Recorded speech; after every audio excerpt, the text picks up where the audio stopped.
মুগ ডালের হালুয়া বানানোর জন্য প্রথমে কড়াইতে ঘি দিয়ে দিচ্ছি, এরপর ওই ডালের গুঁড়োটা দিয়ে দিলাম, ভালোভাবে ভেজে নেবো লাল করে, একদম লাল লাল করে ভেজে নেব।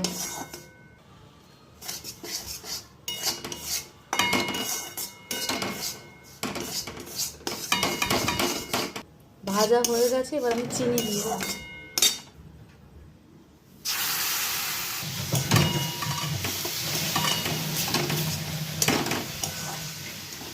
এবার জল দিয়ে দিলাম।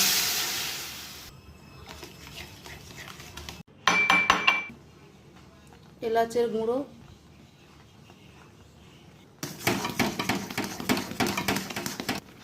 কাজু কিশমিশ,